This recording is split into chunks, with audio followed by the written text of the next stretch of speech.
का more than 25 years experience है। अभी हम जैसे अंदर चलेंगे सारा कुछ एक बार ऑफिशियली भी बात करेंगे। तो क्या कुछ आगे कुछ है, आगे प्रोसीडिंग करें। चलो ये सारे तक जर्नलिज्म में हमारे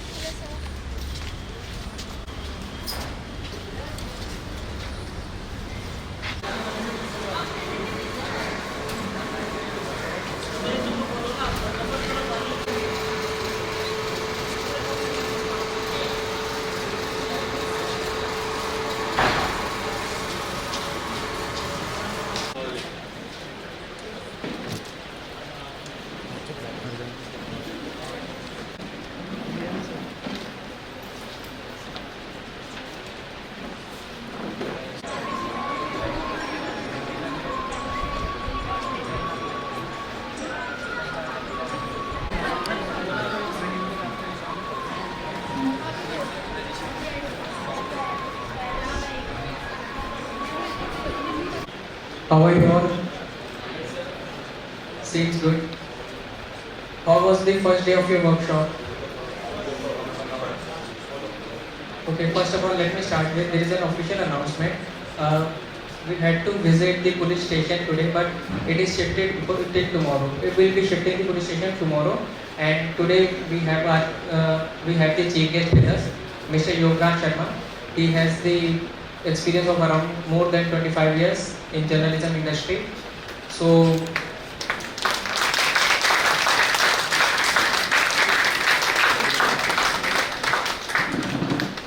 his personality will automatically be revealing about himself, and this particular day of workshop will demonstrate the most of the part about the crime reporting and political reporting. Hope you will be learning a lot while enjoying. And before I call our Honorable Chief Guest Sir, I would like to request Director Sir, Honorable Director Sir, to come here on the stage and kindly speak about it and delight us with a few words. Thank you. Good morning, students. Our esteemed guest for the workshop, Political and Crime Reporting. And mostly, I think so, the students are from journalism department. Okay. Photography, videography club is spearheading the things, and Abhi has been taken initiative to look into the political and crime reporting. Basically, this club of photography and videography,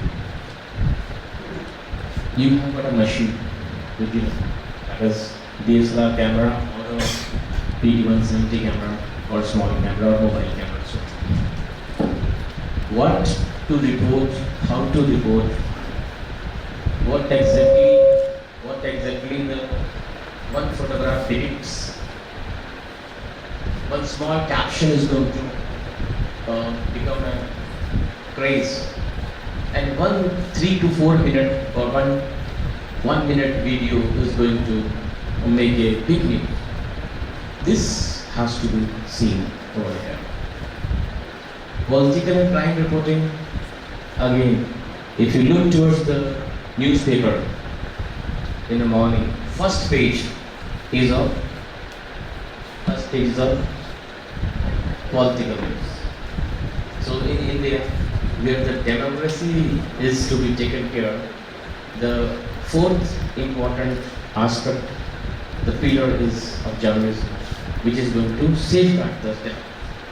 So reporting on political beat is very important, and you have to be clear vision and clear understanding of political lineage. Who is with whom? How does things transform? Who is aligning where? What are the new Gathbandhan now coming up for the 2019 elections? What is NDA? What is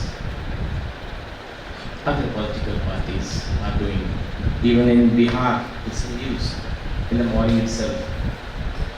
Kushwaha is a news in political thing. What's about that? Can anybody tell? Mr. Kushwaha is in news tomorrow, today also. Can anybody guys tell out on those aspects? understanding of the political beat is very important. The first and foremost is read the newspaper regularly. How many of you are reading the newspaper regularly? One. Okay. What about others? And how many of they are going to see those things in the news channels? 1, 2, 3, 4, 5, 6. 1/3 of the club is actually means taking information in the system. First of the foremost thing is you're informed or not. Whether you're informed or not. If you're not informed, you are going to lose ground on a daily basis. First and the foremost thing is information about particular event, and then translation of that event into a story, and which is going to affect the imagination of the viewers or readers. That's very important. If you see the third page of the newspaper,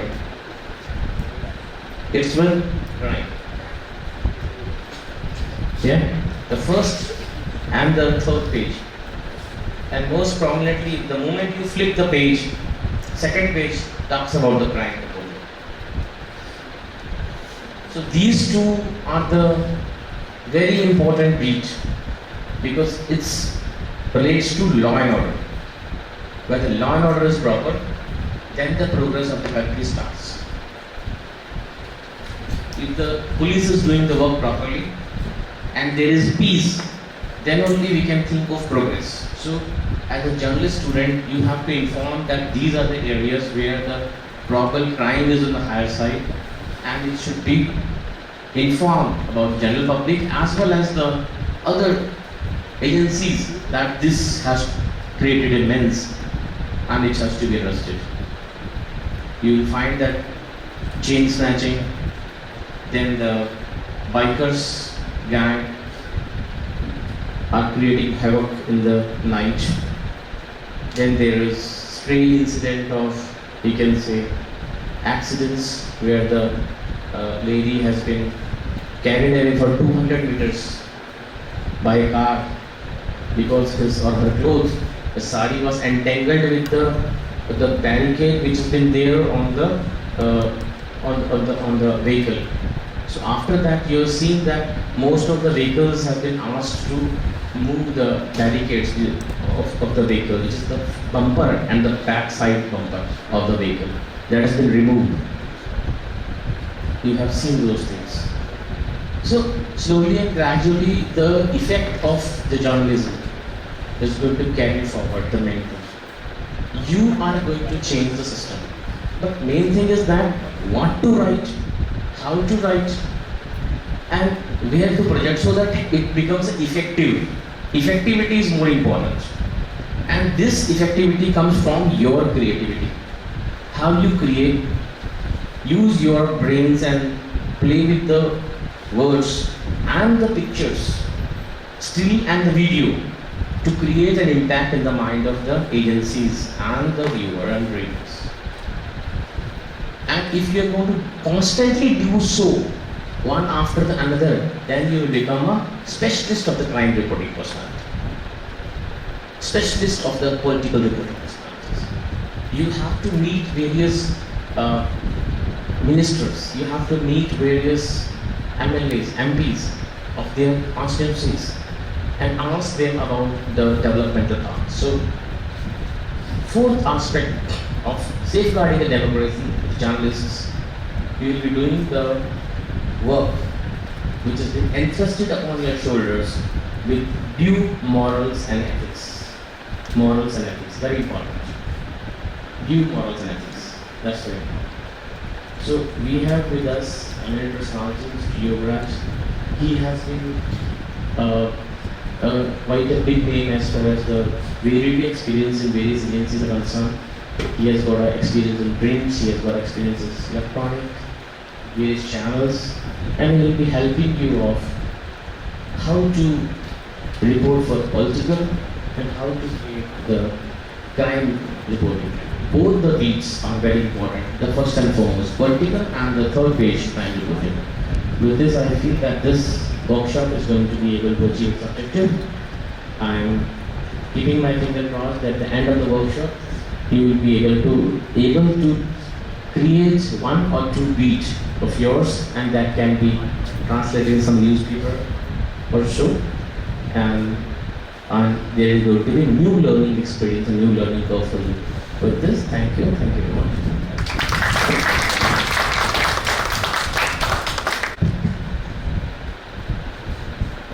Thank you, sir. Students, who is considered to be the first reporter in mythology? So why is famous for? Narayan Narayan. दो शब्द ऐसे बोली, 16 का लाउन युक्त। अगर राक्षस गण के पास भी जाना है तब भी नारायण नारायण या नारायण नारायण जो होता है ना, जिसे कहेंगे कि भाई एक पोर्ट्रेट करने के लिए। नारद मुनि is the only character in mythology जिन्हें देवतागण भी पूजते हैं और राक्षसगण भी। जो भी आएगा समाचार लेकर आएंगे, बड़े आदर से उनका सत्कार होता है। इसी तरह क्राइम और पॉलिटिकल रिपोर्टर भी, जब आप लोग टेररिस्ट भी आपको बैठ करके उनके साथ भी आप चाय पियोगे, हो सकता है कल को पॉलिटिशियंस के साथ भी हो सकता है, अच्छे से ड्रिंक्स, सॉफ्ट ड्रिंक्स टेस्ट करो, और हो सकता है कि आगे आने वाले कल में जो है सेलिब्रिटीज के साथ भी आप कोका कोला, पेप्सी वगैरह एंजॉय करो। लेकिन कहने का तात्पर्य सिर्फ यही है कि आप जितने भी बीट्स को आप कवर करो, हर जगह एक आपको एक रिस्पेक्टेबल डेजिग्नेशन के साथ पोर्ट्रेट किया जाएगा। तो before you achieve the objective of this workshop, let's just first of all worship the goddess of art and education, and let's just facilitate the goddess Saraswati माता. For that, I would like to kindly request our director sir, chief guest, and Nitin ma'am, and few of the students kindly come forward. Music please. Jatin. First year students, kindly, you too, please.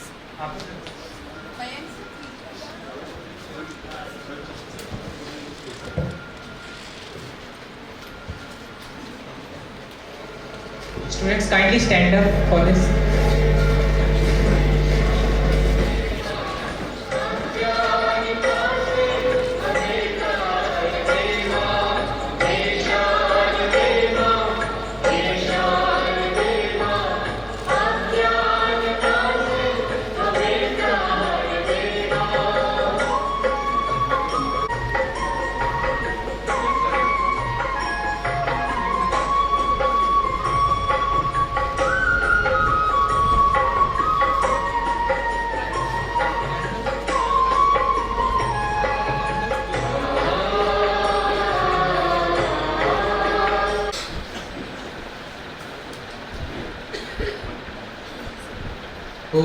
Saraswati माता भी हमें हमारे objectives को achieve करने में मदद करेंगी। So with this words, let's just welcome our chief guest mister Yograj Sharma ji. Kindly the stage is yours.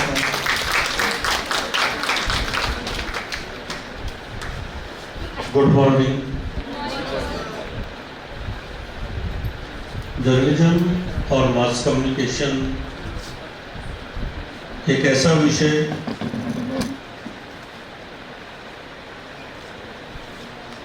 जो पत्रकारिता यानी कि हमारी डेमोक्रेसी का चौथा स्तंभ, आप उन सबसे विशेष लोगों के बीच आगे बढ़ने वाले हो जो खबरों को, चाहे अखबार हो, टीवी हो या सोशल मीडिया हो। आज मीडिया के 3 हिस्से अलग अलग हैं, प्रिंट, इलेक्ट्रॉनिक और वेब जर्नलिज्म। ये तीसरा वेब जर्नलिज्म जो अब नया उभर कर आ रहा है, उसकी भी इम्पोर्टेंस उतनी ही ज़्यादा है। तो कोशिश करूँगा कि मेरे जो एक्सपीरियंस रहे हैं इस मीडिया फील्ड में, सीधे सीधे उनको शेयर करते हुए आपको कुछ सिखाने की कोशिश की जाए। कोई लेक्चर नहीं, कोई कागजी बातें नहीं, सीधे सवाल सीधे जवाब। आप में से हर स्टूडेंट को अभी से पूरा हक है कि कोई भी सवाल लेकर मीडिया से जुड़ा हुआ सीधा आप खड़े हो, उस सवाल का मैं जवाब दूंगा। लेकिन उससे पहले थोड़ी सी बेसिक चीजें, जिस विषय को लेकर हम आज यहाँ इकट्ठे हैं, क्राइम और political reporting. Crime reporting media का सबसे मुश्किल और सबसे अहम फील्ड है। जब एक नया पत्रकार हमारे अखबार या टीवी चैनल में आता है तो हम सबसे पहले उसे क्राइम रिपोर्टिंग देते हैं। क्राइम रिपोर्टिंग वो फील्ड है जिसमें आपको मौके पे जाना है, स्पॉट पे पहुंचना है, अपने दिमाग का इस्तेमाल करना है, खबर में नयापन लाना है, फिर आकर आप डेस्क पे लाकर अपनी रिपोर्ट को पेश करेंगे। एक रिपोर्टर जो पेश करता है अपनी रिपोर्ट, डेस्क में बैठा हुआ व्यक्ति उसी को एडिट करके जनता तक पहुंचाता है। तो क्राइम रिपोर्टिंग अगर सबसे अहम फील्ड है तो उसके बारे में जितनी ज़्यादा जानकारी हो ये सबसे इम्पोर्टेंट है। कई ऐसी जगह होती हैं जहां एक नया रिपोर्टर, कई बार देखा हमने, भले ही वो टीवी का रिपोर्टर हो या अखबार का, कुछ अटपटे सवाल कर देता है तो जाहिर सी है उस ऑर्गेनाइजेशन की इज्जत पर असर पड़ता है। उसके लिए जरूरी है कि आपको बेसिक जानकारी जरूर पूरी हो। क्राइम रिपोर्टिंग आज हम अगर दिल्ली में करने की शुरुआत करते हैं तो आप में से किसको पता है कि दिल्ली में पुलिस स्टेशन कितने हैं? बताइए।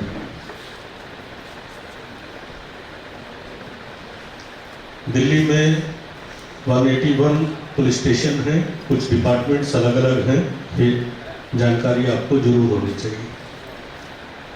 क्राइम रिपोर्टिंग की शुरुआत ये है कि क्योंकि पुलिस और जर्नलिस्ट के बीच में सीधा संबंध है। ये आपको ये पता होना चाहिए कि अगर एक केस किस एरिया में हुआ है उसका रिलेटेड पुलिस स्टेशन कौन सा है। तो सबसे पहले क्राइम रिपोर्टिंग के टाइम आप भले ही गूगल की मदद लें, दिल्ली पुलिस की अपनी वेबसाइट है dillipolice.nic.in नाम से, आप एक बार उसको जरूर स्टडी करें। आपको पता हो कि दिल्ली में पुलिस स्टेशन कितने हैं, एक बात। दूसरी बात कि दिल्ली पुलिस को कितने डिस्ट्रिक्ट में बांटा गया है, क्या आप में से कोई बता सकता है?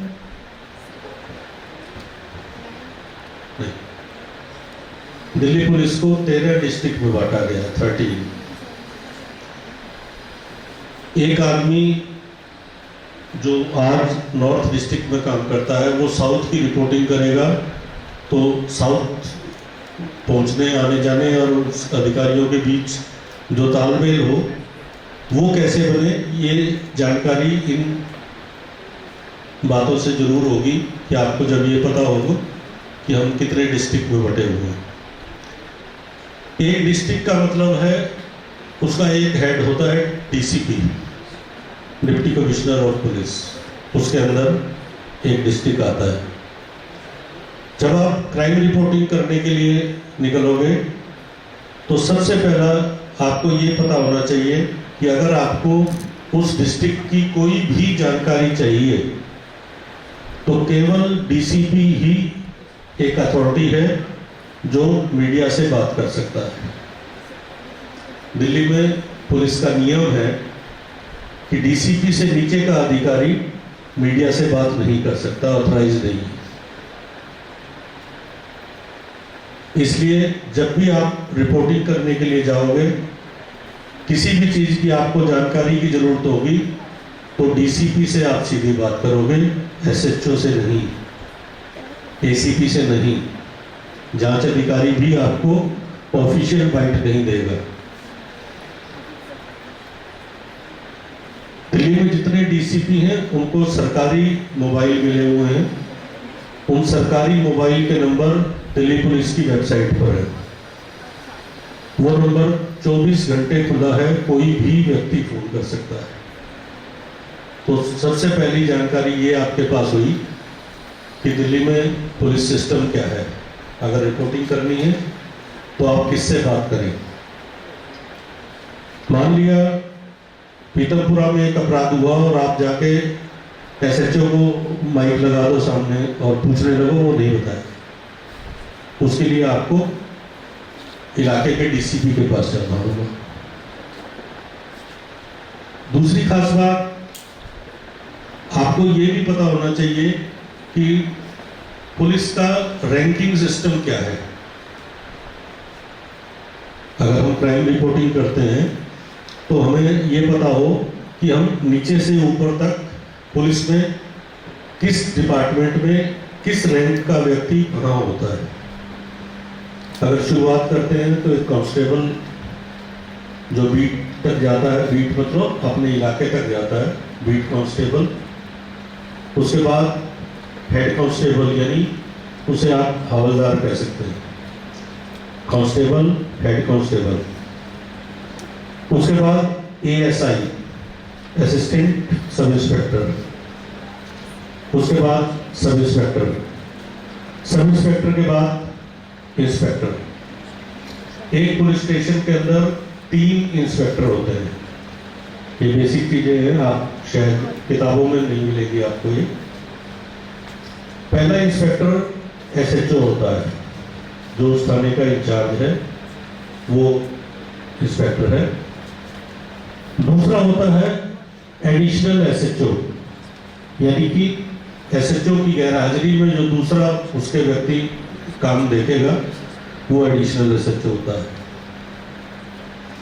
तीसरा इंस्पेक्टर होता है इंस्पेक्टर इन्वेस्टिगेशन, यानी कि उस इलाके में जो बड़े क्राइम हुए हैं, जिनमें मर्डर या उससे बड़े क्राइम हुए होते हैं, उनको सोल्व करने की जो अधिकारी है, वो इन्वेस्टिगेशन इंस्पेक्टर है। तो इस तरह से हमें धीरे धीरे पता लगे कि पुलिस के रैंक क्या है। इंस्पेक्टर के बाद एसीपी होता है। एसीपी लगभग दिल्ली में 4 पुलिस स्टेशन के ऊपर एक एसीपी है। चाहो तो आप नोट कर सकते हो, काम आएगा बात। कॉपी पे भी नोट कर सकते हो, मोबाइल पे भी नोट कर सकते हो, शूट भी कर सकते हो। सबसे पहला हमने शुरुआत की थी constable, head constable, ASI, SI, SI means sub inspector, फिर इंस्पेक्टर, फिर एसीपी, एसीपी के बाद डीसीपी। डीसीपी भी 3 होते हैं एक डिस्ट्रिक्ट के अंदर, डीसीपी, उसके बाद सेकंड और फर्स्ट। एक मेन डीसीपी जो पूरे जिले का अधिकारी है, दूसरा उसका एडिशनल डीसीपी, और तीसरा डीसीपी एडमिन। डीसीपी एडमिन की जिम्मेदारी है कि वो पूरे डिस्ट्रिक्ट में कौन कहाँ पोस्टिंग, ट्रांसफर्स और एडमिनिस्ट्रेशन के जो काम है, वो काम वो देखता है। तो रिपोर्टिंग में आपको एक बेसिक पुलिस के सिस्टम का जब पता लग गया, तो फिर आप, जाहिर बात है कि आप ठीक अधिकारी के पास जाओगे, ठीक अधिकारी से पूछोगे, उससे आपका टाइम बचेगा। इस पूरी जानकारी में से आपको किसी का कोई सवाल हो, कुछ पूछना चाहे, माइक आपके पास है? हाँ, कोई भी अगर इसमें से कुछ पूछना चाहे, कुछ नहीं समझ आया हो तो बिल्कुल पूछ सकते हैं। ठीक है। अब दूसरी बात शुरू होती है कि एक खबर जब एक रिपोर्टर के पास आई, उस रिपोर्टर के पास आने से एक टीवी चैनल के व्यूअर तक जाने के बीच में रास्ता क्या है, उस बीच में क्या क्या, किस किस रास्ते से वो खबर पहुंच के फाइनली व्यूअर तक जाती है। ये जानकारी एक इम्पोर्टेंट जानकारी है, जो आपको हो तो ज़्यादा अच्छा है। एक खबर आपके पास मान लो ये आई कि नेताजी सुभाष पैलेस के मेट्रो स्टेशन के पास एक व्यक्ति की हत्या हो गई। आपके किसी एक जानकार ने, किसी एक दोस्त ने आपको सिर्फ टेलीफोन पे बता दिया कि एक ये मर्डर हो गया। और सबसे पहले आपका काम क्या होगा, इस खबर को लेकर आप क्या करेंगे? हाँ जी। खबर आई है हमारे पास, किसको? पुलिस को किसको? पुलिस में किसको? 100 डायल करेंगे फिर कॉल करेंगे। आ जाओ, खड़े हो। देखो, मैंने अभी कुछ ही देर पहले बताया था कि हम रिपोर्टर हैं। अगर हमें ये खबर आई है कि एक मर्डर हो गया है, तो हमें सबसे पहले उस खबर को कंफर्म करना है कि ये क्या खबर, ये सच है या नहीं। और हमें कंफर्म सिर्फ और सिर्फ एक आदमी कर सकता है, वो डीसीपी। डीसीपी के पास जैसे ही कोई एक हत्या हुई, एक पीसीआर पर मैसेज शुरू हुआ, डीसीपी के पास वायरलेस के जरिए वो सूचना पहुंच चुकी है। जैसे ही हम डीसीपी को फोन करेंगे कि मुझे खबर मिली है नेताजी सुभाष पैलेस के पास एक डेड बॉडी मिली है, क्या ये ठीक है, तो यह जरूर कह देगा कि हाँ, खबर तो मेरे पास भी आई है, अभी आईओ जा रहा है या एसएचओ को भेजा है, वो जाके कंफर्म करेगा। जब डीसीपी ने इतना भी कंफर्म कर दिया कि सूचना आई है, तब हम अपने टीवी चैनल के डेस्क को फोन करेंगे या हम अपने अखबार के चीफ रिपोर्टर को फोन करेंगे कि इस जगह पर एक मर्डर हुआ है और पुलिस ने कंफर्म कर दिया। तो टीवी चैनल में एक डेस्क होता है, इनपुट डेस्क, जिसे असाइनमेंट डेस्क कहते हैं। वहां जैसे ही हमने ये खबर दी, उस खबर को तुरंत मॉनिटरिंग डिपार्टमेंट टीवी चैनल के अंदर होता है, वहां 2 लाइनें लिख के दे दी गई, नेताजी सुभाष पैलेस इलाके में हत्या, इस तरह का शव मिला, कुछ डिटेल जो भी है उसकी 3 लाइनें लिख के दी, और वो ब्रेकिंग न्यूज के रूप में फ्लैश होनी शुरू हो गई। यहां से इस खबर की शुरुआत हुई, लेकिन आपकी जिम्मेदारी यहां खत्म नहीं हो गई। आपको तुरंत उस स्पॉट पे पहुंचना है, नेताजी सुभाष पैलेस जाना है, वहां जाके देखना है कि वो डेड बॉडी कहाँ पड़ी है, किस तरह, किस हालात में है, सिर पे चोट है, गोली का निशान है या पीट के हत्या है, एक्सीडेंट में हत्या है, जो भी हालात हैं उसकी डिटेल्स आपको जाके तुरंत वेरीफाई करनी है। आपके साथ आपका कैमरा होना जरूरी है, जो उसके विजुअल्स उस टाइम के अगर करेगा। पहले विजुअल्स की सबसे ज्यादा वैल्यू है किसी भी टीवी चैनल या किसी भी अखबार में, क्योंकि जो व्यक्ति, जो रिपोर्टर जितना लेट पहुंचेगा, उतना ही वो उन विजुअल्स से छूट जाएंगे उससे, और वो उस खबर को ठीक से कवर नहीं कर पाया, ये कहा जा सकता है। अब दूसरी बात ये कि जैसे ही आपके चैनल में एक खबर फ्लैश हुई कि एलएसपी इलाके में एक हत्या, हमारे यहाँ ब्रेकिंग शुरू हुई, बाकी टीवी चैनल्स के जो लोग हैं वो भी एक्टिव हो जाएंगे, वो भी देखेंगे कि उस जगह मर्डर हुआ है, तो वो भी अपने अपने रिपोर्टर्स को उसी तरह से लगाएंगे, और उनमें से जिसकी खबर पहले चली वो रिपोर्टर माना जाता है कि वो अच्छा रिपोर्टर।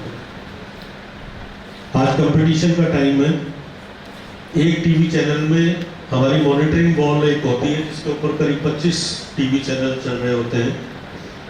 उस 25 टीवी चैनल को देखने के लिए 4 लोग बैठे हैं।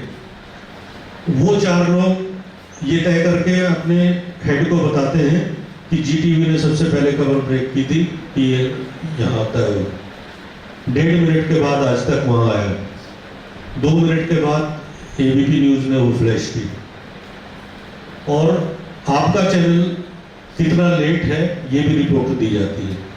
उस रिपोर्ट के आधार पे आपके जो रिपोर्टर हैं उसकी वैल्यूएशन होती है।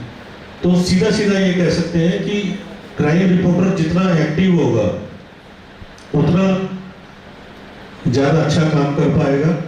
दूसरी बात कि आपके सोर्स जितने ज़्यादा अच्छे होंगे, हर व्यक्ति के अपने सोर्स होते हैं, पुलिस के पास अपने मुखबिर हैं, इसी तरह रिपोर्टर भी अपने हर जगह पे सोर्स बनाने की कोशिश करता है। जैसे कि आप उस स्पॉट पे गए, आपको वहां 2 पुलिस वाले मिले, आपने उनके नंबर नोट कर लिए, कल से उनसे हाय हेलो शुरू हो गई। परसों उसने बताना शुरू कर दिया कि यार वायरलेस पे ये सुना था, पड़ोस वाले थाने में ये हो गया, आपको खबर मिलनी शुरू हो जाएगी। तो जितने सोर्स पुलिस के अंदर आप बनाओगे उतना आप क्राइम रिपोर्टिंग में ज़्यादा सक्सेस होते जाओगे।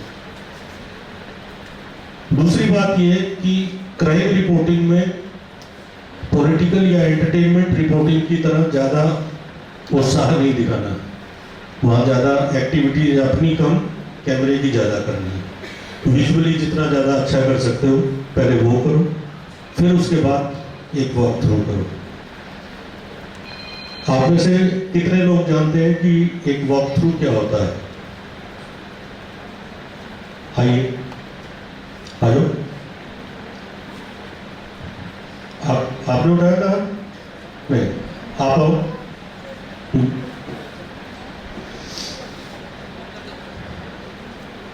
आइए।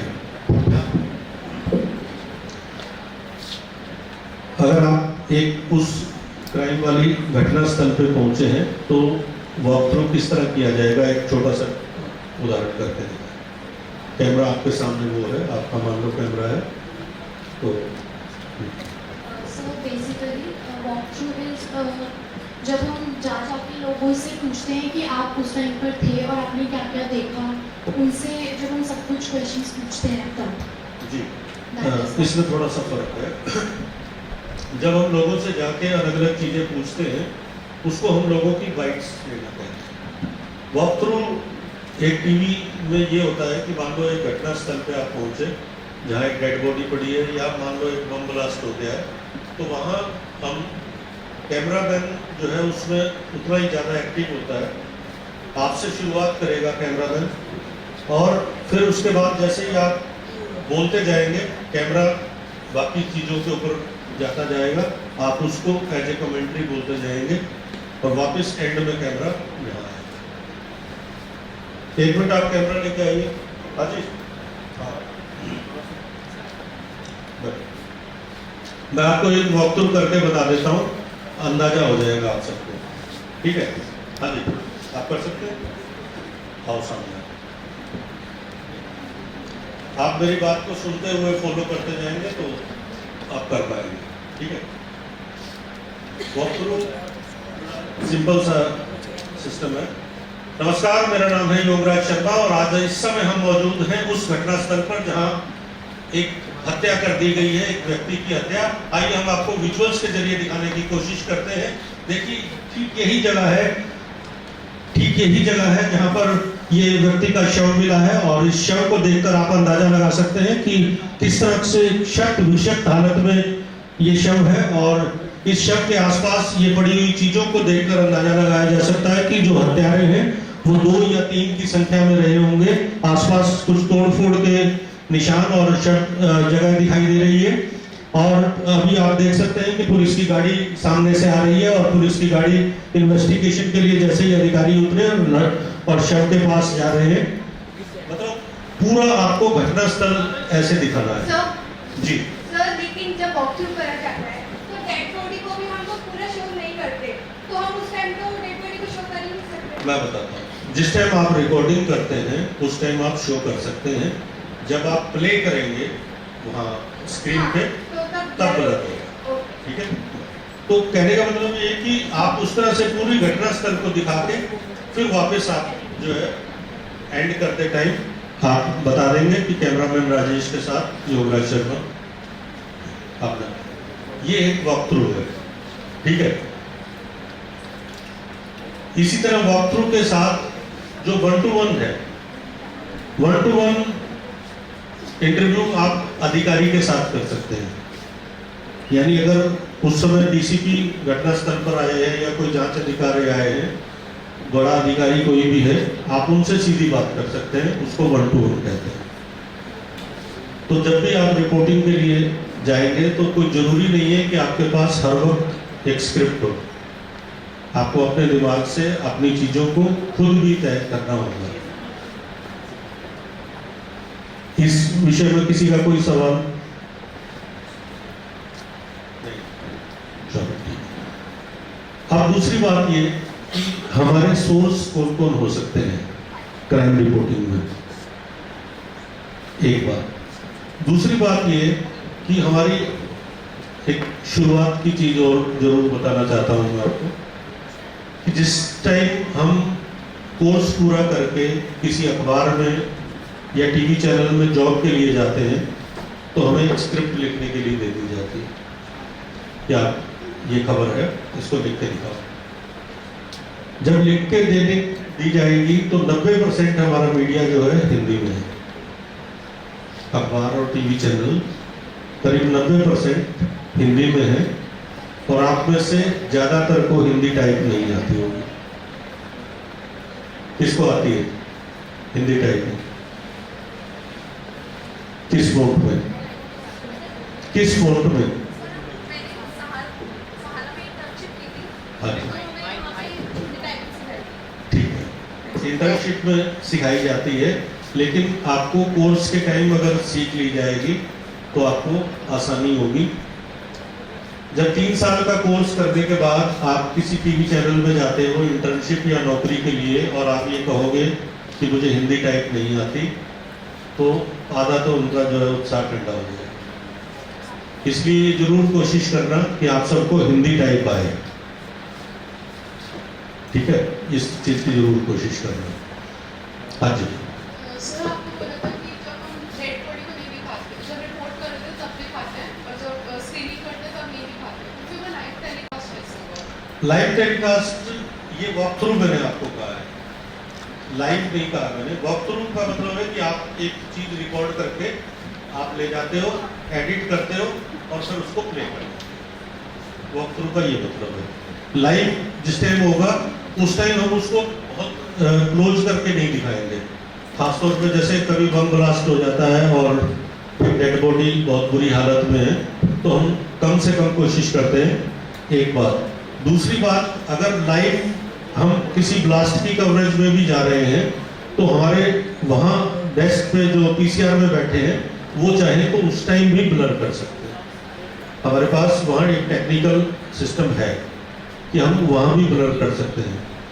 दूसरी बात यह है कि फिर अगर कहीं ऐसी तस्वीरें आपके पास हैं जहाँ खून बह रहा है या कुछ इस तरह है, तो वो फिर ऊपर लिखा जाता है, तस्वीरें विचलित कर सकती हैं, कमजोर दिल के लोग इसे ना देखें। 2 लाइनें लिखी और हो गया जी। वैसे तो आजकल क्या होता है कि उसका कलर करेक्शन कर दिया जाता है या फिर उसको उसका क्रोमा कर दिया जाता है, तो आजकल तो ब्लड वगैरह ये कुछ भी दिखाती ही नहीं। हाँ, मैं वही बताना चाह रहा हूँ कि उसमें ब्लर करने का सिस्टम है। ऑन एयर अगर हम जा रहे हैं उस टाइम भी हम ब्लर कर सकते हैं। एक टीवी चैनल में 3 पार्ट्स होते हैं, मैं आपको इसकी डिटेल्स बता देता हूँ। एक टीवी चैनल 3 हिस्सों में बटा होता है। पहला हिस्सा है इनपुट। इनपुट का मतलब है जो रिपोर्टिंग करने वाला पूरा पार्ट है, जिसके अंदर रिपोर्टर्स हैं, चाहे वो आपके स्टाफ रिपोर्टर हो या अलग अलग सिटीज में जो है शॉर्ट टाइम रिपोर्टर्स हैं। इनपुट डिपार्टमेंट है जिसने खबर लाके देनी है। दूसरा डिपार्टमेंट है आउटपुट। आउटपुट डिपार्टमेंट वो है जो खबर को तैयार करता है, उस खबर की एडिटिंग करवाता है, चाहे उसे ब्लर कराना हो, चाहे उसे हाईलाइट कराना हो, चाहे उसे रिपीट करवाना हो। आउटपुट डिपार्टमेंट उस खबर को जैसी उसकी वैल्यू है उसके हिसाब से एडिट करवा के उसको जो है ऑन एयर के लिए तैयार करता है। और तीसरा डिपार्टमेंट है पीसीआर। एक टीवी चैनल के अंदर पीसीआर वो डिपार्टमेंट है जो स्टूडियो के साथ कनेक्टेड है। आउटपुट ने उसको खबर दी, वो उसको एंकर के बोलने के अनुसार ऑन एयर तक पहुंचाता है। यानी उस किस खबर को पहले किसको बाद में करना है वो पीसीआर डिपार्टमेंट का काम है। तो इनपुट, आउटपुट और पीसीआर तीनों डिपार्टमेंट अलग अलग हैं, तीनों की अपनी जिम्मेदारी है। पीसीआर डिपार्टमेंट एंकर के साथ हर वक्त कनेक्टेड है। एंकर के कान में ईयरफोन लगा हुआ है। पीसीआर डिपार्टमेंट उसको पीसीआर से रखे हुए बाइक से इंस्ट्रक्शन लगातार देता जाएगा कि अब आपको ये करना है, ये करना है, ये करना है। एक खास बात ये कि जो एंकर है वो भी आप में से ही होते हैं, रिपोर्टिंग और जर्नलिज्म मास कम्युनिकेशन के ही स्टूडेंट्स होते हैं। उस एंकर को भी इतना एक्टिव और इतना नॉलेज होनी चाहिए कि वो किसी भी खबर को कितना ही लंबा खींच सकता है, कितना टाइम ज़्यादा लेना पड़ जाए तो वो लेना पड़ेगा।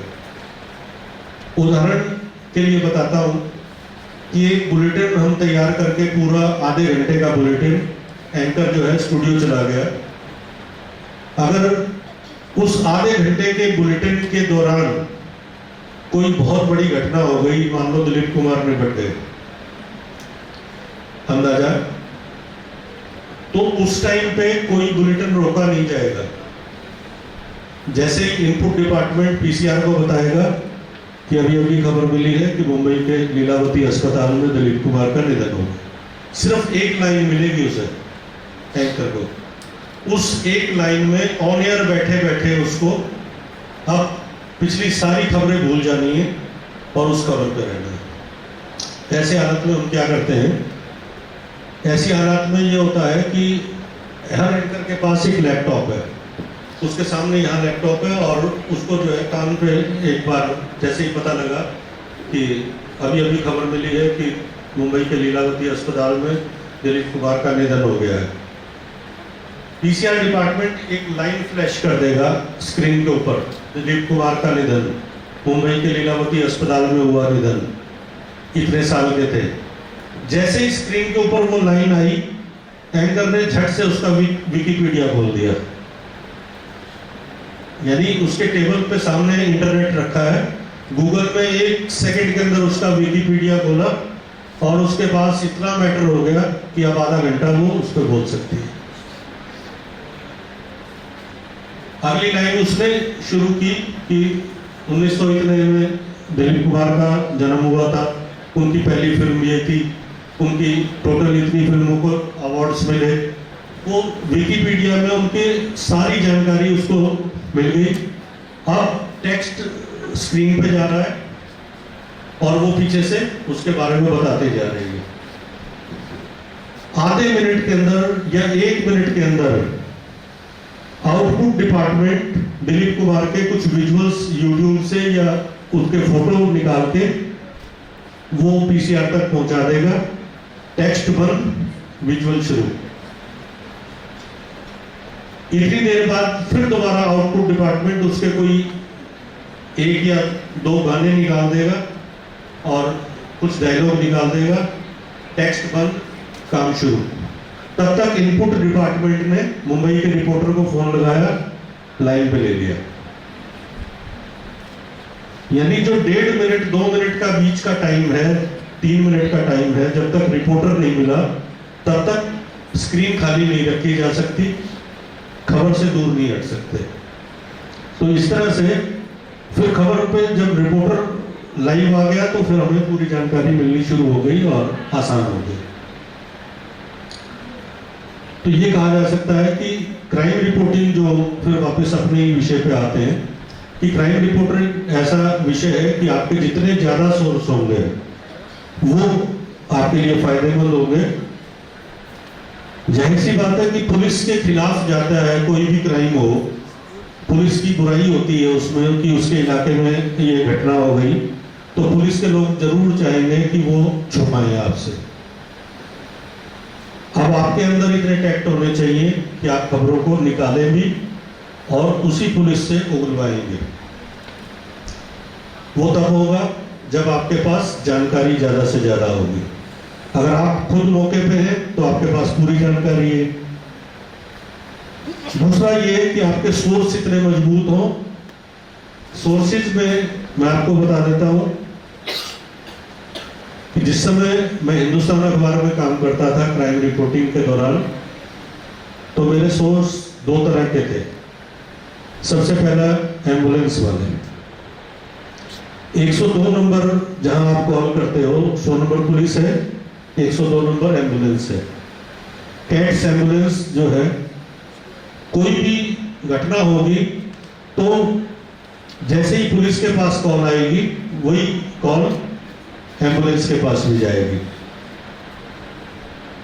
पुलिस को डर है कि वो छुपा ले, एम्बुलेंस वालों को कोई खतरा नहीं, वो खुल के बताते हैं कि हाँ हाँ कॉल आई है, मैं पहुंच चुका हूँ, वहाँ ये मिल गया मुझे, ऐसी चीज दिखाई दे रही है। तो कैट्स एम्बुलेंस वाले हमारे बेस्ट सोर्स हो सकते हैं। हालांकि वो सरकारी अधिकारी हैं, इसलिए उनके ऊपर विश्वास भी किया जा सकता है। एक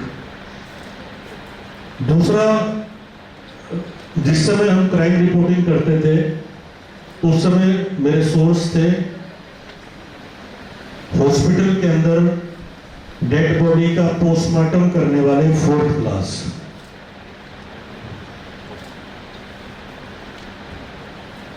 हाँ जी, पीछे वाले बिजी, जरूरी काम चल रहा है।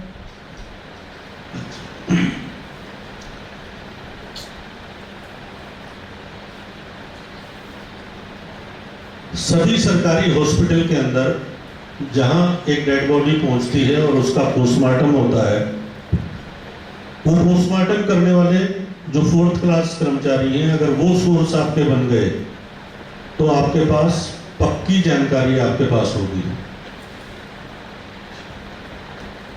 हम उन लोगों को किस तरह से आपस में तालमेल बना के रखते थे वो तो पर्सनल विषय है, लेकिन शाम को उसका फोन आता, संजय गांधी हॉस्पिटल है यहाँ, एक बाबू जगजीवन राम हॉस्पिटल है Jahangirpuri, Deendayal hospital Harinagar, Hindu Rao hospital north Delhi. तो वहाँ का जो 4th क्लास कर्मचारी था, शाम को 4 बजे उसने मेरे को फोन किया अखबार के टाइम पे कि भाई साहब आज 5 फाड़ दिए, उनकी भाषा है, 5 पोस्टमार्टम किए, सरिता वाइफ ऑफ ये, रेजिडेंट ऑफ ये, जहर खा के आई थी, रामलाल सन ऑफ ये, रेजिडेंट ऑफ ये, गोली लगा हुआ आया था। उसने पूरा नाम दिया, एड्रेस दिया मुझे, और साथ में ये बता दिया कि केस गोली का था, जहर खाने का था, सुसाइड का था, या जो भी था, या एक्सीडेंट में मारा हुआ। तो जब मेरे पास एक हॉस्पिटल से 4 खबरें आ चुकी हैं, अब 4 खबरें आने का मतलब है कि 4 अलग अलग हॉस्पिटल से मेरे पास 16 खबरें आई। पुलिस का छुपाने का अपना तरीका है। मैंने डीसीपी को फोन किया, डीसीपी अच्छे दोस्त बन जाते हैं जब आप रोज फोन करोगे, दोस्त बन जाए। डीसीपी थे अशोक विहार आरपी उपाध्याय, उनको फोन किया, मैंने कहा सर कोई आज खबर नहीं होगा, आज कुछ कोई खबर नहीं, चाय पी रहा हूँ, आजा। मैंने कहा अच्छा सर, वो जरा एक बार कॉपी में निकालो, कुछ खबरें चाहिए मुझे।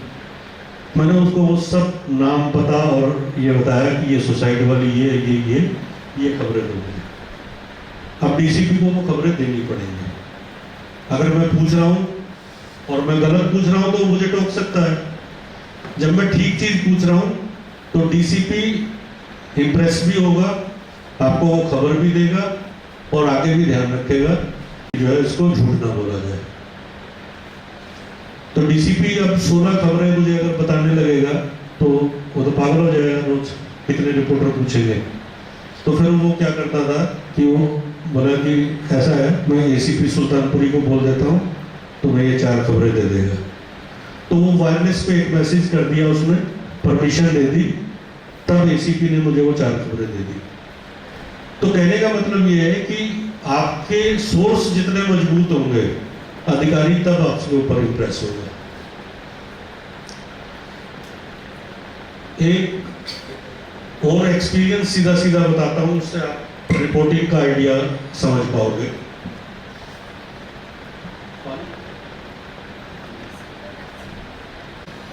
एक बार हिंदुस्तान अखबार में ही काम करते टाइम मेरे पास एक पुलिस वाला कांस्टेबल, उसका फोन आया रात को 9 बजे।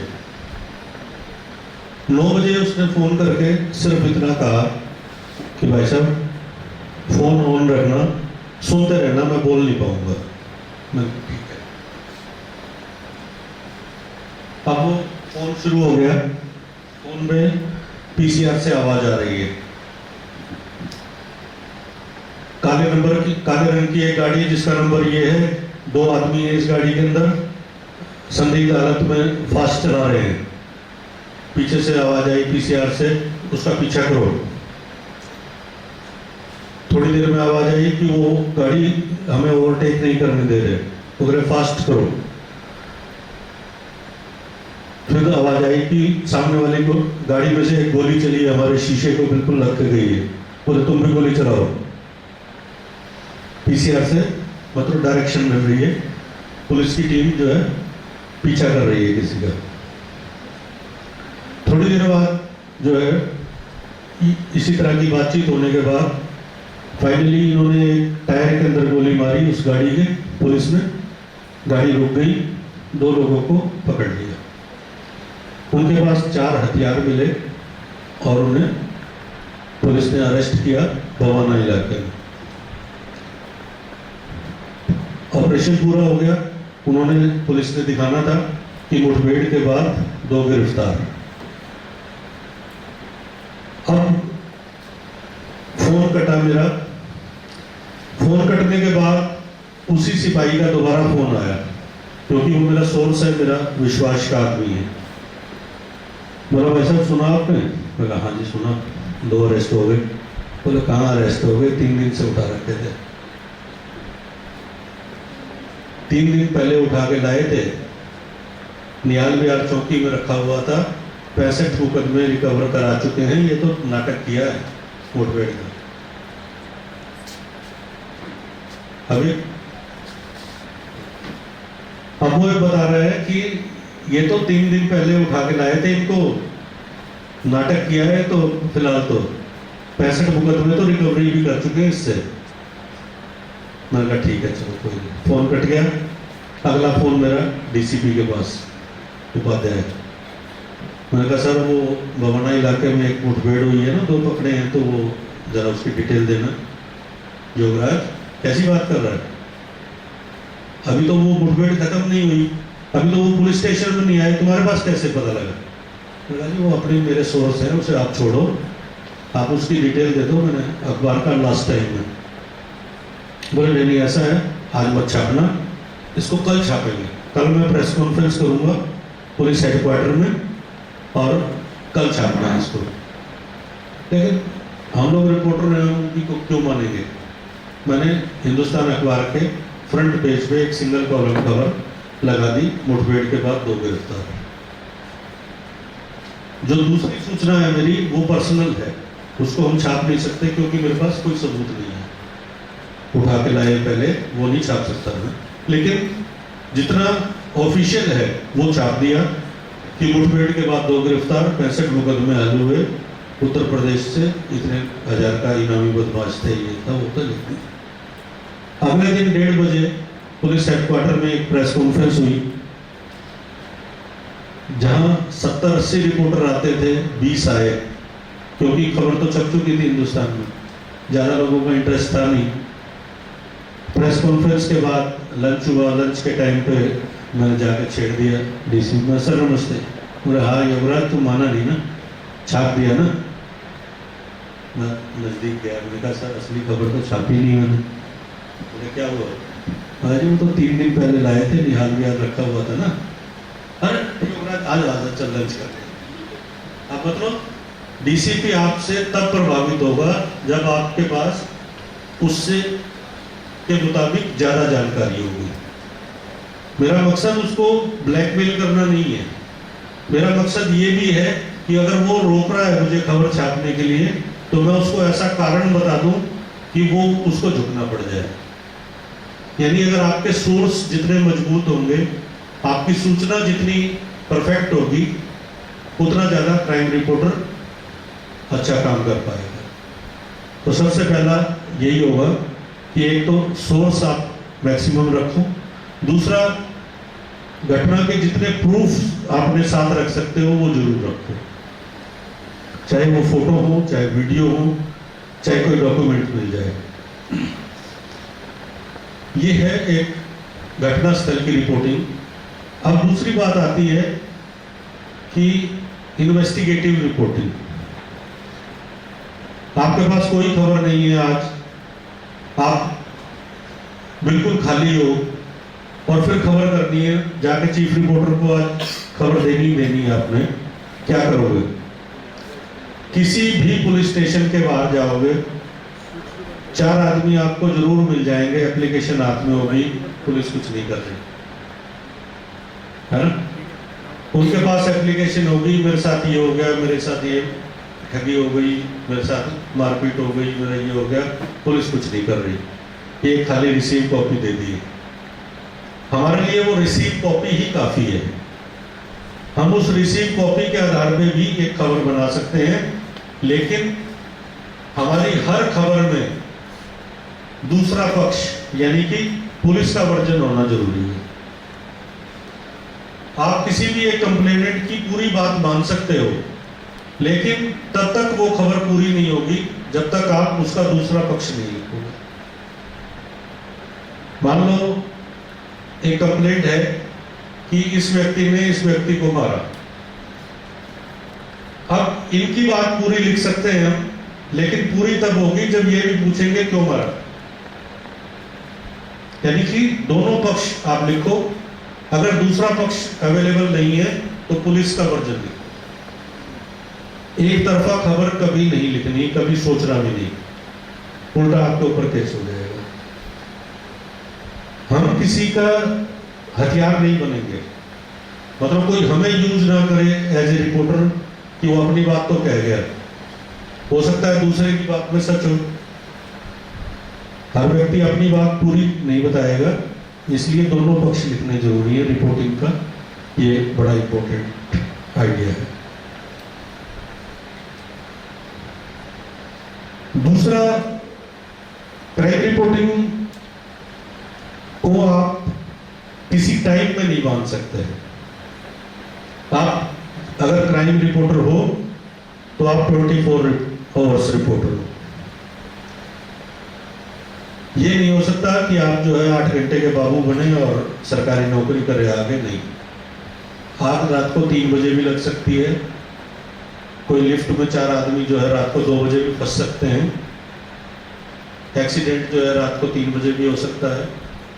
तो एक क्राइम रिपोर्टर 24 घंटे अलर्ट रहेगा, ये इंपॉर्टेंट है। ये सोच के आज से ही विचार बना के चलना, क्राइम रिपोर्टर बनना है। तो पॉलिटिकल रिपोर्टर हो सकता है कि वो सरकारी सिस्टम के साथ चले, छुट्टी वाले दिन छुट्टी भी कर ले। क्राइम रिपोर्टर के पास कोई छुट्टी नहीं है, सबसे ज्यादा मेहनत क्राइम रिपोर्टर ही करेगा। इसलिए किसी भी रिपोर्टर को हम टीवी चैनल या अखबार में जब लाते हैं तो सबसे पहले क्राइम रिपोर्टिंग देते हैं।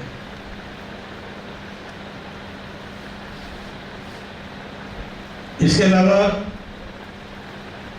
जिन लोगों ने प्रिंट मीडिया में काम करना है उनके लिए बड़ा आसान है कि वो पूरे दिन की खबरें इकट्ठी करें, शाम को ऑफिस पहुंचे, जाके खबर फाइल कर दें।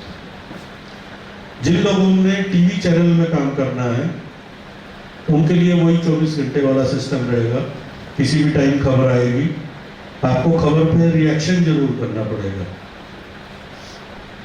रात को आप बिल्कुल नींद में सोए होंगे, 4 बजे होंगे, आपका सोर्स आपको फोन कर दिया अगर उसने कि एक्सीडेंट हुआ है, इस जगह पे 3 लोग मर गए हैं, आप ये अगर उसको एक बार भी बोल दोगे कि यार रहने यार सो रहा हूं, अगली बार वो फोन नहीं करेगा।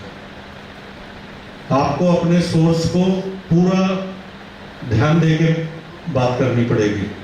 उसने रात को 4 बजे कहा कि 3 मर गए, अच्छा 3 मर गए, कहाँ मर गए, कैसे हुआ, क्या था, गाड़ी नंबर पता है? 4 सवाल करोगे वो समझ जाएगा यार मेरी बहुत वैल्यू है, ध्यान देता है। आप भले ही खबर मत चलाना, लेकिन अपने सोर्स जो है ना आपका, उस सोर्स को पूरा तवज्जो देनी है आपने, उसका ध्यान रखना है एक चीज, तभी वो अगली बार आपको खबर देगा। जहां तक बात है पॉलिटिकल रिपोर्टिंग की, पॉलिटिकल रिपोर्टिंग बहुत आसान हो जाएगा जिस टाइम आप क्राइम रिपोर्टर बन जाओगे। एक क्राइम रिपोर्टर इतना मजबूत बन चुका होता है, अगर 1 साल भी उसने काम कर लिया, उसे कहीं रिपोर्टिंग करवा दो, उसे एंटरटेनमेंट का करवाओ, उसे पॉलिटिकल कराओ, एजुकेशन कराओ, सोशल कराओ, स्पोर्ट्स करवा लो, कुछ भी करवा लो, वो इतना मजबूत हो चुका होता है अधिकारियों से बात करना। जब एक आदमी कमिश्नर से सीधे सवाल कर रहा है तो उसे बाकी किसी से डर कहाँ रह गया? डीसीपी से आप रोज बैठ के चाय पी रहे हो तो आपको किससे डर रह गया फिर उसके बाद? तो पॉलिटिकल रिपोर्टिंग में ये हो सकता है कि ज़्यादातर प्रेस कॉन्फ्रेंस के जरिए सरकार अपने जो उनके काम है, गुड वर्क्स हैं, वो उसकी जानकारी देती है।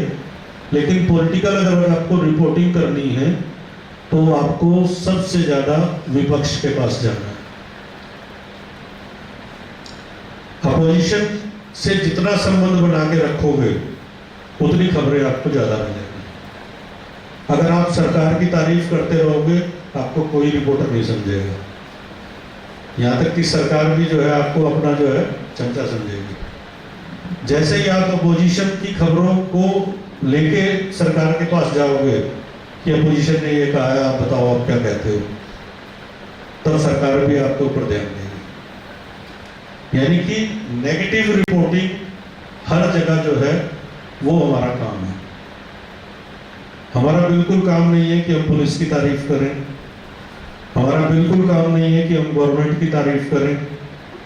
हमारा सीधा सीधा काम है जो जनता से जुड़ी चीजें हैं उनको उठाएं, और वो बताएगा हमें हमेशा अपोजिशन होगा। एक पुलिस स्टेशन में आप एसएचओ से दोस्ती कर लो, कोई खबर नहीं मिलेगी। एडिशनल एसएचओ से दोस्ती कर लो, क्योंकि उसकी कोई जिम्मेदारी तो है नहीं, वो बता देगा अंदर ही अंदर। वो बता देगा कि यार मेरा नाम मत लाना, ये हो गया, कुछ भी खबर वो बता देगा। तो कहने का मतलब ये है कि आप ज़्यादा से ज़्यादा नेगेटिव रिपोर्टिंग की तरफ जितना जाओगे उसमें से जो खबरें निकल के आएंगी वो आपका नाम करेंगी। एक प्रेस कॉन्फ्रेंस में आप गए, आप जैसे 25 रिपोर्टर और गए, सब ने खबर छाप दी, आपकी क्या खास बात है? कुछ भी नहीं। अगर आपने कोई एक्सक्लूसिव खबर निकाली है और उसके ऊपर कोई एक्शन हुआ तब उसकी पहचान है। एक उदाहरण और देता हूं। मंगोलपुर इलाका यहाँ नजदीक है। एक वाटर टैंक था, ओवरहेड टैंक जिसे टंकी बोलते हैं, उसकी छत टूट गई। साल 2000 का मामला है, 18 साल पहले। उसकी छत टूट गई और आसपास के लोगों ने बताया कि जो है पानी ऐसा ही आ रहा है, जरा अच्छा नहीं है। मैं वहाँ गया, आसपास की जो सबसे टॉप ऊंची बिल्डिंग थी वहाँ एक कैमरा जूम लेंस लगा के एक फ़ोटो किया जिसमें ओवरहेड टैंक को टॉप एंगल से फ़ोटो आया। उस फोटो के अंदर ये आया कि कुछ कबूतर उसके अंदर जा रहे हैं, कुछ निकल के आ रहे हैं। ये फोटो आया। वो फोटो लेके मैं अपने चीफ रिपोर्टर के पास गया, मैंने बताया कि ये टंकी टूट गई और ये सबूत है और लोग यही पानी पी रहे हैं। अब चीफ रिपोर्टर मेरे से ज़्यादा समझदार होगा, उसने कहा इस खबर को यहाँ रख दो, कल हॉस्पिटल जाओ, वहाँ जाके ये डिटेल निकाल कर आओ। अगले दिन संजय गांधी हॉस्पिटल गया, रिकॉर्ड से पता कराया कि पिछले 6 महीने में कितने डायरिया के केस आए हैं, कितने पेट में इन्फेक्शन के केसेज आए हैं, पानी से जो बीमारियां हो सकती हैं वो केस कितने आए। फिर उसके बाद जब हमने खबर लिखी कि ये वही पानी की टंकी है जिसका 6 महीने से दूषित पानी पीने से मंगोलपुरी के इतने लोगों को हैजा हो गया, इतना डायरिया हुआ, इतनी ये बीमारियां हुई, ये खबर लिखी। लेकिन खबर लिखने से पहले फिर वही बात, एक तरफा नहीं लिख सकते। जल बोर्ड की अध्यक्ष शीला दीक्षित, फोन किया शाम के टाइम ऑफिस से, त्रिपाठी उनके जो है असिस्टेंट थे, उन्होंने फ़ोन उठाया, मैंने उनको बताया कि ये खबर है, मैडम से बात कराओ। मैडम लाइन पे नहीं आए। 2 बार फ़ोन हुआ, 3 बार फ़ोन हुआ, सीएम लाइन पे नहीं आई, कोई बात नहीं। अब 8 बजे फाइनली हमने उस खबर को फाइल किया और अगले दिन हिंदुस्तान अखबार के फ्रंट पेज पे पहली खबर थी वो। जिस टाइम खबर छपी अगले दिन सुबह 7 बजे फोन आया।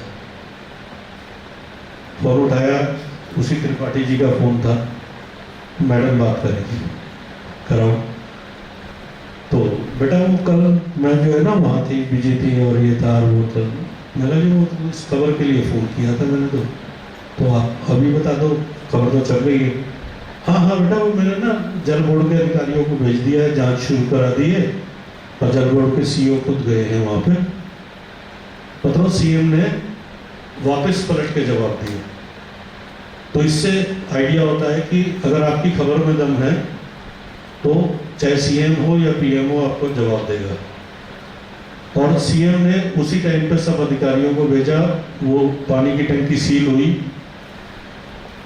और जैसे ही सीएम का फोन आया हमने कैमरामैन दोबारा भेज दिया, जितने अधिकारी थे, फिर दोबारा शूट हुआ, दोबारा कवरेज की, फिर खबर का असर लिखा कि हिंदुस्तान अखबार में छपी खबर का असर। जब आपकी खबर का असर छपने लग जाए तब आप समझो कि आप कामयाब हो रहे हैं।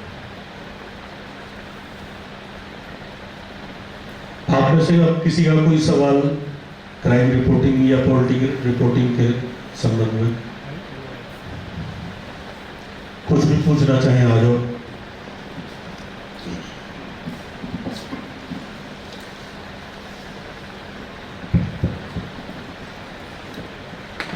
सर आपने स्टार्टिंग में बोला था कि जो मीडिया कवर करते हैं चैनल्स को, मतलब चैनल से भी ऊपर कोई मीडिया होता है, कोई डिपार्टमेंट होता है जो उनको जज करता है कि 1 मिनट या 2 मिनट में ये न्यूज़ इस चैनल पे आ रही है या किसी और चैनल पे आ रही है। नहीं, देखो मीडिया स्वतंत्र एजेंसी है अपनी।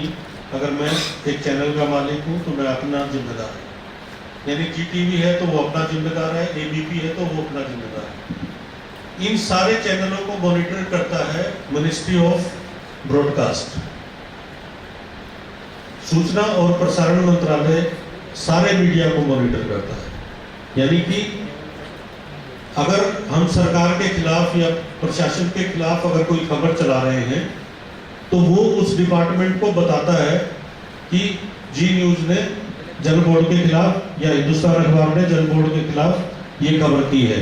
उसकी कटिंग बकायदा उस डिपार्टमेंट के पास जाती है और उस पर एक्शन होता है। यानी कि सरकार का काम है, सरकार का एक डिपार्टमेंट होता है सूचना और प्रसारण मंत्रालय, जो हमारी जो रिपोर्टिंग की गई है उसके ऊपर एक्शन करवाता है।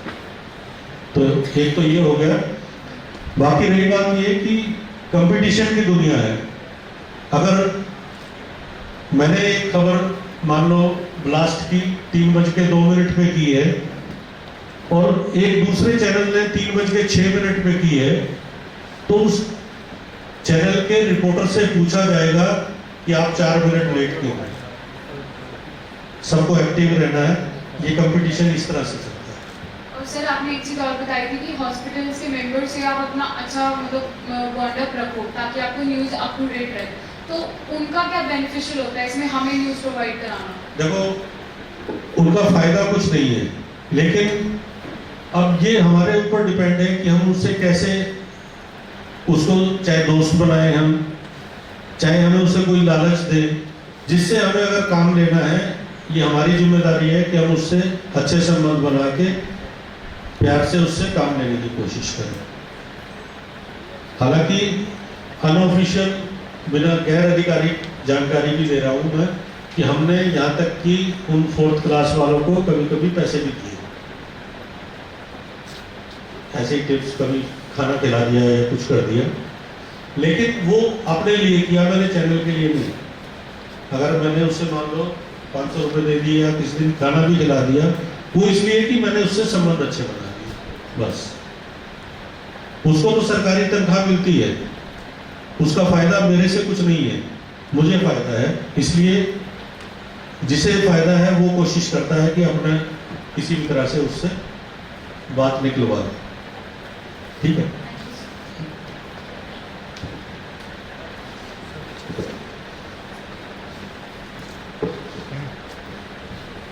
सर क्राइम रिपोर्टिंग और इन्वेस्टिगेटिव रिपोर्टिंग में क्या डिफरेंशिएट है, क्या डिफरेंस है?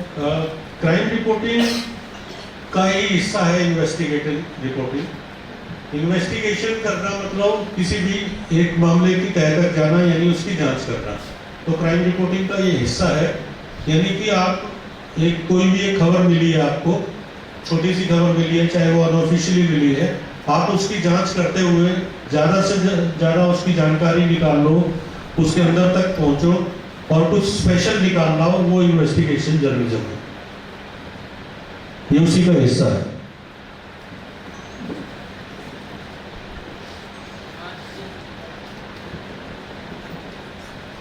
सर जैसे बहुत सारी पॉलिटिकल न्यूज़ होती है जो किसी एक पार्टी के अगेंस्ट होती है, लेकिन वो आप प्रिंट नहीं कर सकते या कहीं पर डाल नहीं सकते क्योंकि वो एक बहुत ही बड़ी ऑर्गेनाइजेशन के अगेंस्ट है, तो उस सिचुएशन में क्या होगा?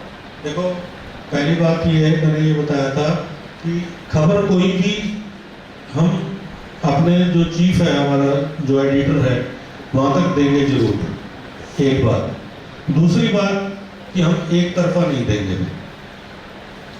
मान लो आपने एक खबर एक पार्टी के अगेंस्ट ला के दी है, तो जिसके अगेंस्ट है आप उससे भी बात जरूर करो कि आपके खिलाफ ये खबर आई है, आपका क्या कहना है। जब आप दोनों की जानकारी ला के एडिटर को दोगे तो उम्मीद है वो एडिटर चला देगा। अगर वो डिनाई कर दे कि ऐसा कुछ है ही नहीं, तो फिर वो भी हम लिखेंगे कि जब इस बारे में हमने इससे बात की, उन्होंने इस घटना को बेबुनियाद बताया या इस खबर को बेबुनियाद बताया, उसका पक्ष लिखेंगे जरूर, चाहे वो डिनाई कर दे, हम लिखेंगे।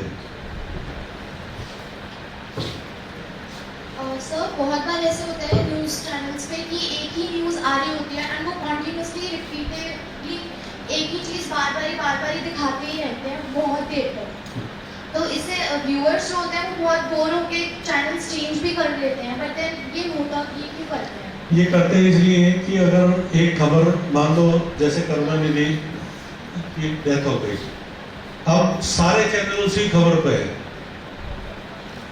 ये देखा जाता है कि इस टाइम की सबसे बड़ी खबर कौन सी है।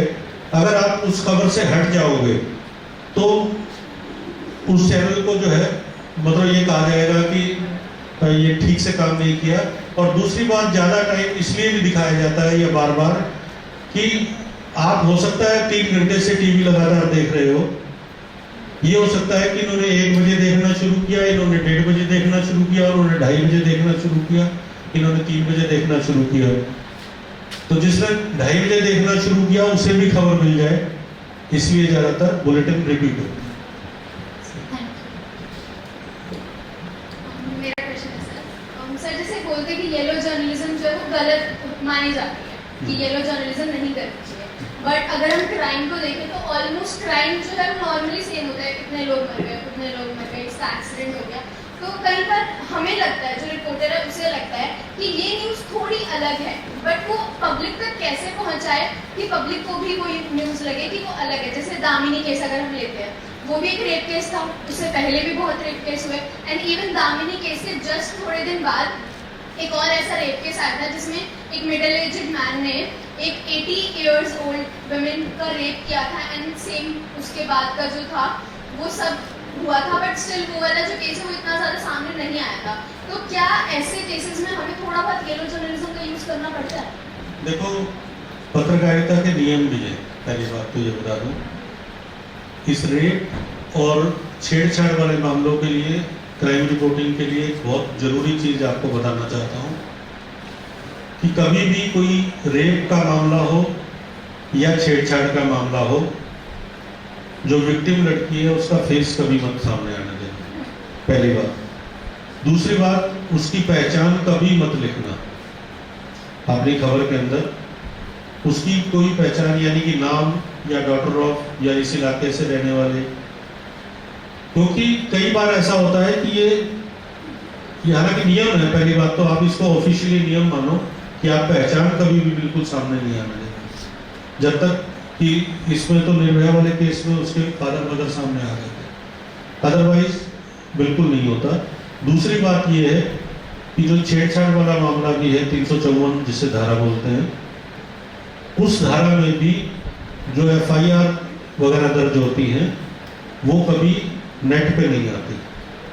बाकी सब FIR जो है आपको पुलिस के रिकॉर्ड में इंटरनेट पे मिल जाएंगी, लेकिन ये इंटरनेट पे नहीं आती, क्योंकि ये हमारा एक नियम है कि हम उसको पहचान को छुपा के रखें और जब तक कोई चीज़ साबित ना हो जाए तब तक हम ऐसी चीज़ों में छापने से बचें। सर पहले उसके बाद एक रूल आया था जिसमें ये था कि अगर लड़की अपनी पहचान दिखाना चाहे, खुद दिखाना चाहे, हाँ, तो हम कर सकते हैं। हाँ जी, अगर वो खुद दिखाना चाहे वाली बात है।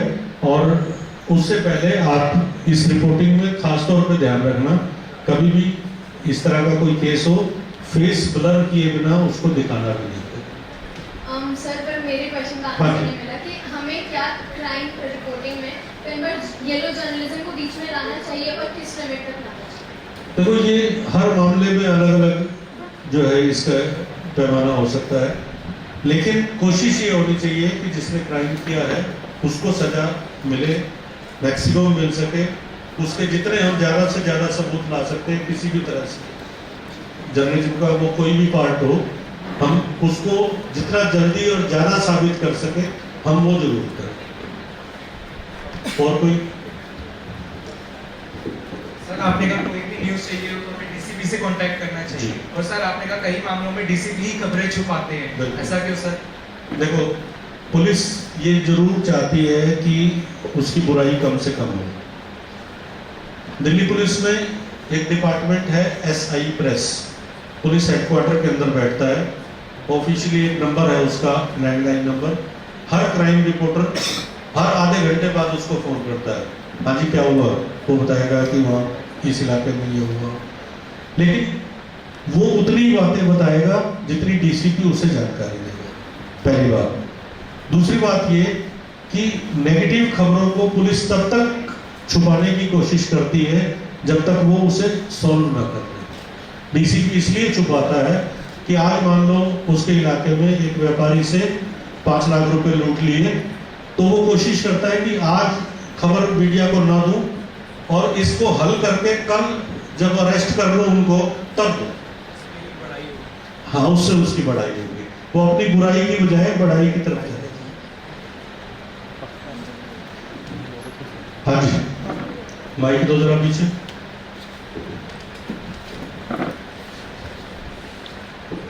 सर जैसे आपने कहा कि विक्टिम का कभी चेहरा नहीं दिखाते थे, जैसे क्राइम किया होता है उसका चेहरा क्यों नहीं दिखाते?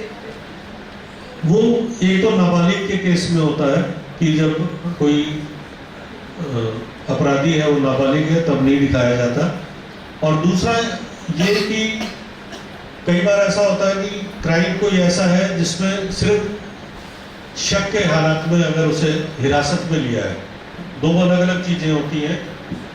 किसी को शक के बिना पर हिरासत में लेना, मतलब सिर्फ पूछताछ के लिए हिरासत में लेना, और दूसरा होता है अरेस्ट। अरेस्ट का मतलब है आपने ऑफिशियली उसको गिरफ्तार किया।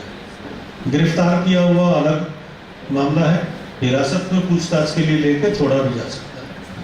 मान लो शक हुआ, आपने दूसरे का नाम ले दिया, तो उससे पूछताछ के लिए बुलाया, सेटिस्फाई हुए तो उसे छोड़ दिया।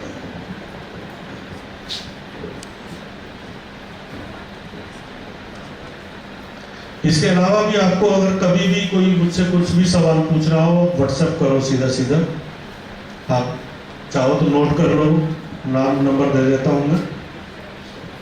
सोशल मीडिया पे तो मैं हर वक्त तो मौजूद हूँ, अभी के जरिए आप जब भी चाहे मुझे मिल सकते हो। योगराज शर्मा में मेरा नाम आता है, YOGRAAJ, Yograj Sharma. Facebook, Instagram, Twitter, LinkedIn, YouTube सब जगह में YOGRAAJ योगराज शर्मा। 7011 490 810 7011 490 810। कभी भी कोई व्हाट्सएप पे आप सवाल कर दो, कुछ भी पूछना हो, कुछ भी काफी है।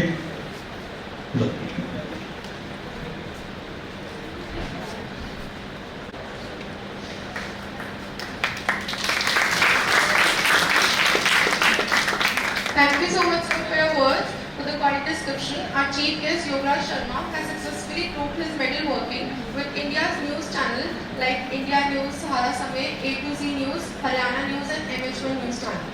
He currently heads Aaj Ke Delhi magazine as editor-in-chief, executive editor of A to Z News Channel, and is also the founder editor of India Magazine, Today and journalisttoday.com, which has been making waves in the media industry. As a fashion promoter, he is also the chairman of Aaj Ke Delhi Model of the Month hunt, which he excites with Pinake every month. His interest in the glamour world has made him the producer of 3 small feature films and 2 music albums, which has been hit in the industry. He has also recently founded a NGO named Alamban, which means support. Apart from these achievements, he has served the field for the last 25 years. Now I would like to invite the coordinator of the workshop, Mr. Abhik Arora, to come over the stage and felicitate our chief guest with a memento.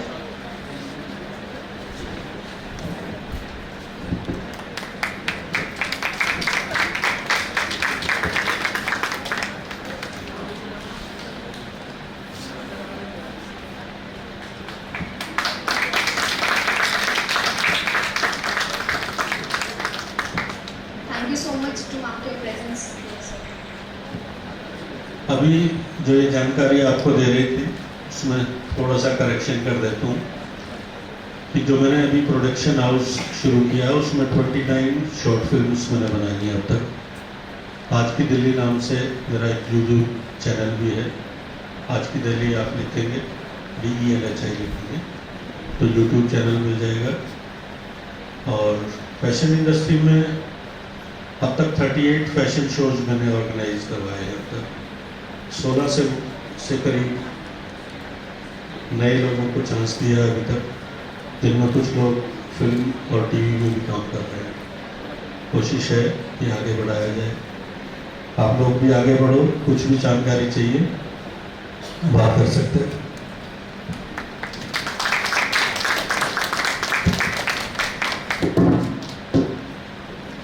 Thank you sir for being here with us. So students, how was the session today? Alright.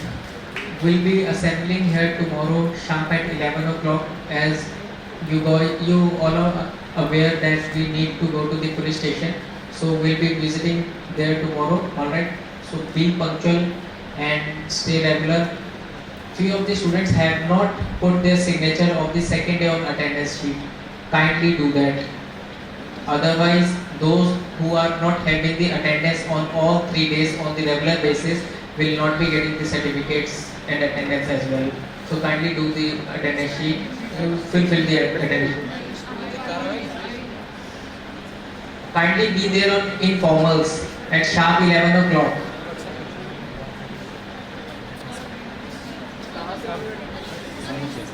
Only those will be staying here who has not put their attendance. Rest may leave. Thank you for being here with us. Second column में sign करने आ चुके हैं।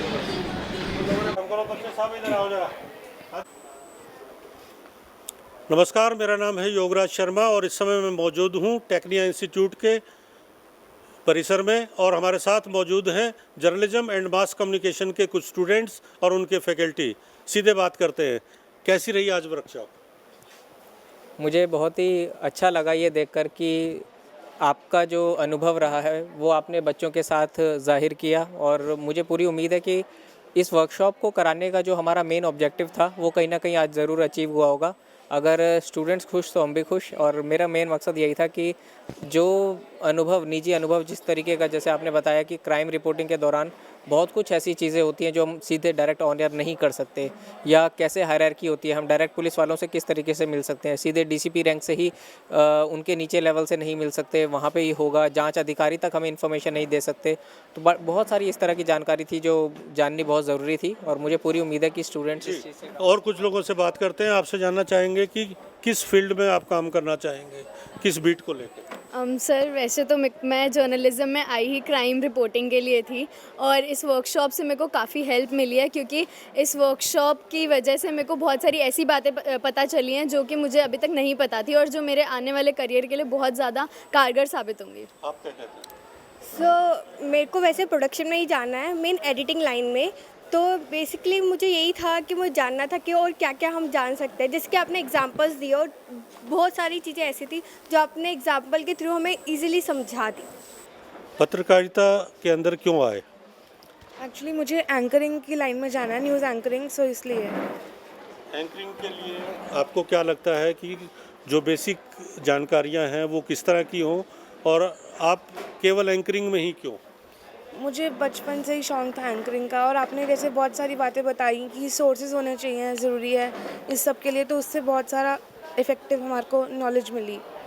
पत्रकारिता का ये एक और department है, entertainment reporting, film making, production. आप क्या कहते हैं? सर मुझे लगता है कि प्रोडक्शन और एंटरटेनमेंट डिपार्टमेंट बहुत ही इम्पॉर्टेंट है, क्योंकि एंटरटेनमेंट होना चाहिए, वरना जो लाइफ है बहुत बोरिंग हो जाती है। और एंटरटेनमेंट जैसे कि हर डिपार्टमेंट, हर रिपोर्टिंग इंपॉर्टेंट होती है, और हर किसी उसके बहुत कुछ कुछ चीज़ें होती है जो सीखनी बहुत इंपॉर्टेंट है, और सारी रिपोर्टिंग का जो बेसिक होता है वो सेम होता है, बस जो बातें होती हैं, जो वर्ड्स होते हैं वो डिफरेंट हो जाते हैं। तो आपने जिस तरीके से हमें बताया, जो हमें इंफॉर्मेशन दिया कि कितने पुलिस स्टेशन हैं यहाँ पे, कितने डिस्ट्रिक्ट्स हैं, कौन कौन सी रैंक्स होती हैं, वो बहुत यूज़फुल थी हमारे लिए। जी बिल्कुल, क्राइम रिपोर्टिंग की जहाँ तक बात है, और वो एक अलग इशू है। प्रोडक्शन को लेकर आप क्या कहते हैं?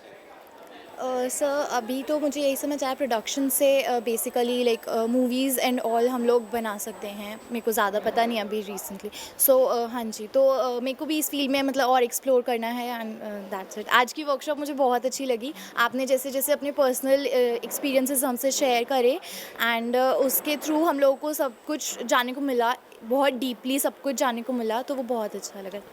नए स्टूडेंट्स को क्या मैसेज देंगे आप? नए स्टूडेंट्स को मैसेज देने के साथ साथ मैं एक चीज़ आप लोगों से ये कहना चाहता हूँ कि जैसे आपने क्राइम रिपोर्टिंग के ऊपर फोकस किया, तो जो क्राइम जो लोग करते हैं उनकी साइकोलॉजी के ऊपर एक रिपोर्टिंग होनी चाहिए, जिससे लोगों को एक अवेयरनेस लगे कि हमें किस तरह से अवेयर रहना है और इस तरह के लोगों से कैसे बच सकें। जी बिल्कुल, यहाँ जहाँ स्टूडेंट्स को कई चीज़ों को लेकर जिज्ञासा है, वहीं उनके सवालों के जवाब देने के लिए टेक्निया इंस्टीट्यूट का पूरा स्टाफ और पूरा एडमिनिस्ट्रेशन पूरी तरह से कोशिश में लगा है। धन्यवाद सर। इससे इसी कंप्लीट करें और आप लोगों से विदा ले। मैं चाहूँगा कि सर टेक्निया टीवी और हमारे जर्नलिज्म के कुछ स्टूडेंट्स को जो है अपनी तरफ से कुछ मैसेज देना चाहें सर। इसी के लिए कैमरा पर्सन है मनोज कुमार है। जर्नलिज्म और मास कम्युनिकेशन के टेक्निया इंस्टीट्यूट के स्टूडेंट्स को मैं केवल एक ही संदेश देना चाहता हूँ, पत्रकारिता को एक मिशन के रूप में लेना होगा, प्रोफेशन के रूप में कम सोचना होगा।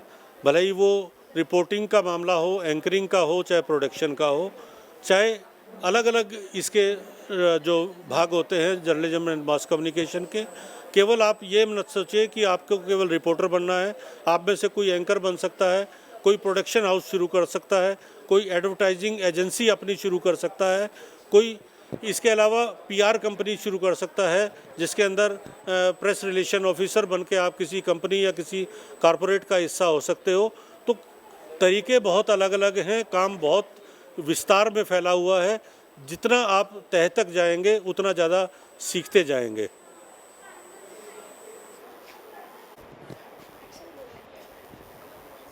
जैसा कि आप सबने देखा, मिस्टर योगराज सर ने हमें कितनी अच्छी बातों से रूबरू करवाया और कितना अच्छा एक्सपीरियंस रहा हमारा उनके साथ।